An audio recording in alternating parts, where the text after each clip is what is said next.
Guys welcome tele खजाना। मैं हूं युक्ता पांडे। आज हमारे साथ है बहुत ही ज़्यादा ब्यूटीफुल प्यारी निकिता। निकिता आपका वेलकम है टेली खजाना में। Thanks for having me and thanks for the compliment. और क्या कहना चाहेंगे अपने न्यू जो आपका गाना है वायरल रानी वेब के लिए? सीरीज है। यस, वायरल रानी के लिए क्या कहना चाहेंगे? वायरल रानी का कैरेक्टर मनीषा रानी से थोड़ा इंस्पायर्ड है। जी। स्टोरी नहीं है, स्टोरी तो murder murder mystery thriller drama suspense है।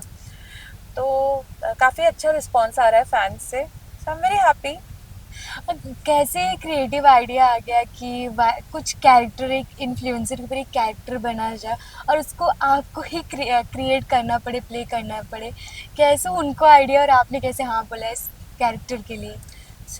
ये स्टोरी थोड़ी सी अलग थी, इसीलिए मैंने हाँ कर दी थी।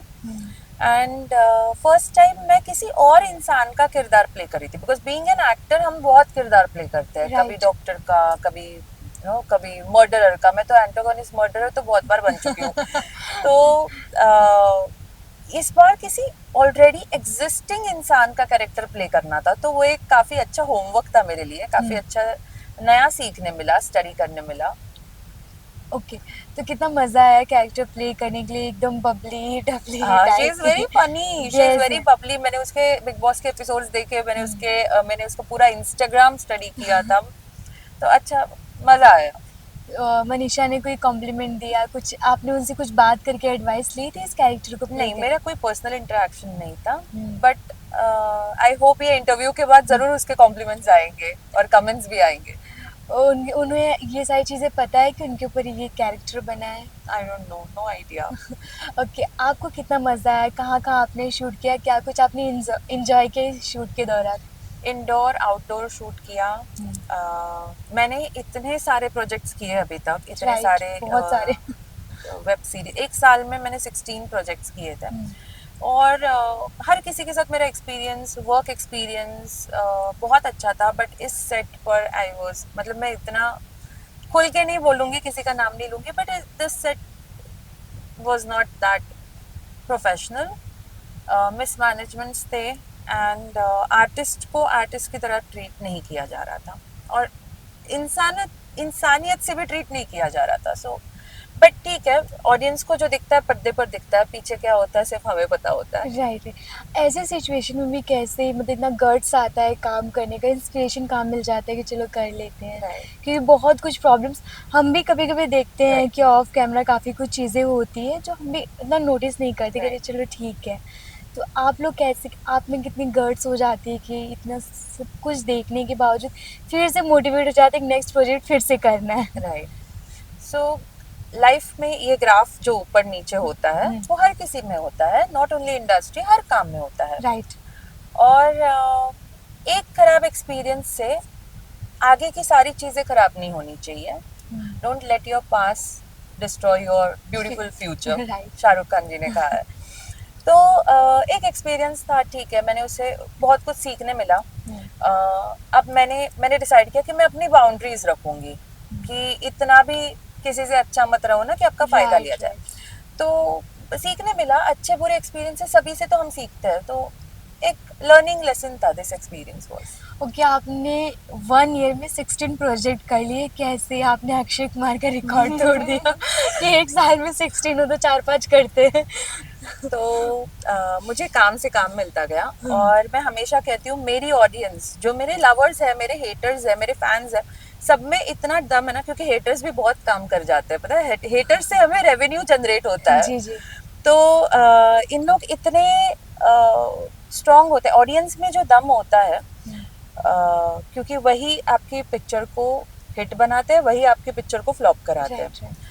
तो ये मेरे ऑडियंस की, मेरे फैंस की वजह से मुझे बैक टू बैक प्रोजेक्ट्स मिलते गए। बिकॉज मैंने जब फर्स्ट प्रोजेक्ट किया था बेकाबू 3, जो सुपर हिट था, उसके बाद इतना रेवेन्यू जनरेट हुआ चैनल को बिकॉज ऑफ ऑडियंस, और इतना हमें प्यार मिला एज एन आर्टिस्ट, इस कारण बैक टू बैक प्रोजेक्ट्स मिलते गए। ओके निकिता, बात करें तो ऐसे मैं खबरें सुन रही हूँ कि आप हॉलीवुड में काम करने वाले हो। आपका एक मैंने कर चुकी हूँ, मैं एक आपका एक हॉलीवुड प्रोजेक्ट फिल्म आ कर रहा है? चुकी हूँ, जी। दिसंबर में रिलीज हो रहा है। ओके, कितने एक्साइटेड हो उसके लिए? बहुत ज़्यादा, बस मैंने एनडीए साइन कर रखा है, इसीलिए मैं डिस्क्लोज नहीं कर सकती, but my first English film. Yes. So very excited, and my family is very proud of me. Okay, अगर वहाँ की बात करें कितना डिफरेंस है दोनों, मतलब हॉलीवुड में बॉलीवुड में या टीवी में, कितना डिफरेंस आपने नोटिस किया? वर्क कल्चर बहुत डिफरेंट है, माइंडसेट बहुत डिफरेंट है, साइकोलॉजी काफ़ी डिफरेंट है, एंड हमारे director, my most favourite director Ankur Kakatkar, इन्होंने ये फिल्म डायरेक्ट की है, Marathi person, so very proud of him, and he has supported me a lot in the whole journey, in the whole process of the film, because English, like speaking English is quite okay, means easy, Okay. because बचपन से हम करते आए हैं, but acting in English it's quite difficult, and it was my first experience, तो बहुत कुछ सीखने मिला ओवरऑल टीम से, एंड वेरी प्रोफेशनल टीम. कितना लर्निंग प्रोसेस में कितना टाइम गया? 6 months. 6 months एक ही फिल्म पर मैं काम कर रही थी, और साथ ही साथ बाकी सारे ये मेरे जो बचे हुए प्रोजेक्ट्स कर रही थी. ये प्रोजेक्ट का वो प्रोजेक्ट आने, बैक टू बैक आप काम करें। फैमिली आपकी कितनी खुश हो गई, मेरी बेटी एक्ट्रेस है, इतने काम करते जा रही है, अब हॉलीवुड में डेब्यू कर रही है, कितनी फैमिली कितनी खुश है? My mom is very proud of me. My parents, my overall family relatives are very proud of me, because मैं कोई बॉलीवुड खानदान से बिलोंग नहीं करती. I belong to a comfortable family. I belong to a business family, more of a political family, as well as my maternal side is into bureaucracy. तो इस सब के बाद सबकी हदें पार कर मैं अकेली एक्ट्रेस बनी हूँ. सो शुरुआत में तो सपोर्ट नहीं था, बट अभी काफ़ी सपोर्ट आ गया. अभी everyone बोस्ट्स of on my name. और क्या आपके किरदार को भी काफी पसंद करते हैं आप, चाहे जो करें, yes. How sweet, as family supportive रहनी चाहिए. ओके, और क्या कुछ एक्सप्लोर करना चाह रही है अभी, सिर्फ एक्टिंग के अलावा और क्या करना है आपको? एक्टिंग के अलावा अभी आपने देखा होगा मेरे इंस्टाग्राम पर मैंने रिसेंटली देखा. बीजेपी ज्वाइन किया है. तो पॉलिटिक्स का मेरा सपना पहले से ही था. Kangana is my biggest inspiration. I just love her, and मैं पहले से फिक्स था मेरा कि मुझे बीजेपी ज्वाइन करना है. तो मैंने चित्रपट आघाड़ी में ज्वाइन किया है एज सेक्रेटरी ऑफ महाराष्ट्र, ये पोजीशन पर. तो चित्रपट आघाड़ी में आने का, चित्रपट कामगार आघाड़ी हम जिसको बोलते हैं, जिसके अंदर एक्टर्स के राइट्स आते हैं, जो क्रू मेंबर्स होते हैं, जो वर्कर्स होते हैं सेट पर, उनके राइट्स आते हैं. अच्छा. तो मैं मानती हूँ कि शुरुआत मैं इनसे करूँ, क्योंकि मेरी इंडस्ट्री है, मुझे उसकी नॉलेज है, मैंने अच्छे बुरे एक्सपीरियंसेस किए हैं. सो एक एक्टर के लिए एक एक्टर ही समझ सकता है उनके राइट्स के लिए और उनकी जो दिक्कतें आती है उसके लिए. तो मैंने काफ़ी कुछ फेस किया है. तो मैं काफ़ी वोकल हूँ, मैं अपने सारे इंटरव्यूज में, मैं मीडिया में, हर जगह वोकल हूँ, बट हर कोई उतना वोकल नहीं होता है. तो ऐसे लोगों के लिए मैं खड़ी रहूँ जिनकी जो दिक्कत है सॉल्व करूँ, और अच्छा मतलब लोगों के लिए, और ओवरऑल फिल्म इंडस्ट्री के वर्किंग कल्चर में मैं पॉजिटिव चेंजेस लाना चाहती हूँ.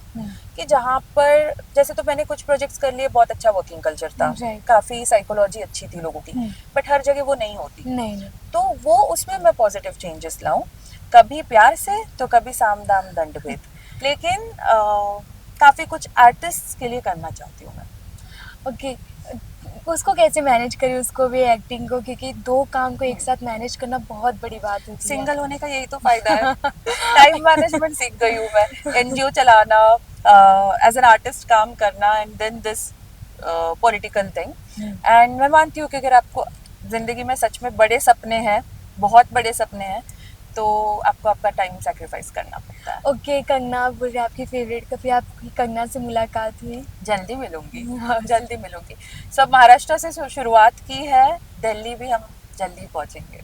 ओके, कंगना आपको कितनी अच्छी लगती है, उनकी जो जिस हिसाब से वो बोलती हैं, काफ़ी अच्छी बातें बोलती हैं, लेकिन कभी कभी उनको बहुत ट्रोल कर दिया जाता है, उनकी बातों को लेकर काफ़ी जज भी किया जाता है, आप इस पर क्या कहेंगे? ट्रोल इसलिए किया जाता है क्योंकि जब इंसान आगे बढ़ता है ना जिंदगी में, तो लोगों को देखा नहीं जाता है, तो 100 लोग आ जाते हैं पीछे खींचने के लिए. तो but she is a very powerful woman, very strong woman. उसने क्या कुछ गए सालों में फेस किया है, still she is standing strong, and she believes in herself. काफ़ी उसके जो कैरेक्टर ट्रेट्स है ना, मैं खुद से रिलेट कर पाती हूँ, इसीलिए वो मेरा बिगेस्ट इंस्पिरेशन है. मेरे कोई सेलिब्रिटी दूसरी मतलब आर्टिस्ट में हो गए, बाहर हो गए, कोई no one is, I don't consider any one as my role model, because I am before Kangana I was my own role model. मैं कल से आज और आज से कल और बेहतर बनूँ ये सोचती थी, बट कंगना, आई लव हर. हाँ सही। पिछले कुछ दिनों से जो उनकी मूवीज आई है काफ़ी फ्लॉप रही, तो ऑडियंस ने बहुत जज कर हम्म, दी है कि खुद हीरो बनेंगी, खुद हीरोइन बनेंगी, हम्म, कैसी चीज़ें चलेंगी, आप इस हम्म। पे क्या कहेंगे? अगर आप में कैपेबिलिटी है, हम्म। आप एक प्रोड्यूसर भी बन सकते हो, आप डायरेक्टर भी बन सकते हो, और खुद आर्टिस्ट भी बन सकते हो, जी जो जी। कांतारा में किया था हाँ। एक्टर ने। कांतारा में राइट। अगर वो कैपेबिलिटी है हम्म। तो व्हाई नॉट, मतलब आप में अगर डायरेक्शन स्किल्स है, आप में एक्टिंग के स्किल्स है, तो why not. And she is playing powerful roles. अभी इंदिरा जी का भी रोल प्ले कर रहे जी हैं, जी। उससे पहले उन्होंने काफ़ी पावरफुल रोल्स प्ले किए हैं। तो एक अकेली औरत, एक अकेली हीरोइन हम्म। पूरा फिल्म चलाना, it's a hmm. Big thing. Right. जो मुझे लगता है सिर्फ कंगना कर पाती है, और दूसरा कंगना के बाद विद्या बालन कर पाती है। राइट। पूरे फिल्म अकेले ने खींचना hmm. Without a hero, because in our society is more of a patriarchal society. Male ego. Dominance ज्यादा है। Right right. हीरो को अगर आप साउथ की मूवीज में देखो तो हीरो को डोमिनेंस ज्यादा रहता है, हीरोइन का कुछ रोल हार्डली कुछ रहता है। बहुत। तो ऐसे इंडस्ट्री में एक अकेले फीमेल आर्टिस्ट ने पूरी फिल्म खींच लेना बहुत बड़ी बात है। ओके निकिता, आपसे जानना चाहिए, जो प्यार करने वाले होते नफरत करने वाले बहुत होते, हम्म। आप कैसे मैनेज करते हो ट्रोलर्स को? जब काफ़ी ट्रोल कर देते कुछ चीज़ें देखते हैं तो कैसे आप मैनेज करते हो? ट्रोलर्स शुरुआत में मुझे अफेक्ट करता था। अब I love my trollers, I love my fans, I love my trollers, because मेरे ट्रोलर्स वही करते हैं ना जो मैं चाहती हूँ। वो मुझे रेवेन्यू जनरेट करके देते हैं। हाँ। वो मुझे ट्रोल करते हैं, मेरी चीज़ें शेयर करते हैं, 10 गालियाँ देते हैं, और 10 और गालियाँ देने आते हैं। मेरे ट्रोलर्स के साथ झगड़ा करने मेरे फैंस आ जाते हैं कमेंट सेक्शन में, एंड देन मुझे रेवेन्यू जनरेट होता है। सो जो मेरा इनकम सोर्स बढ़ा रहा है, मेरा रेवेन्यू बढ़ा रहा है, आई लव देम।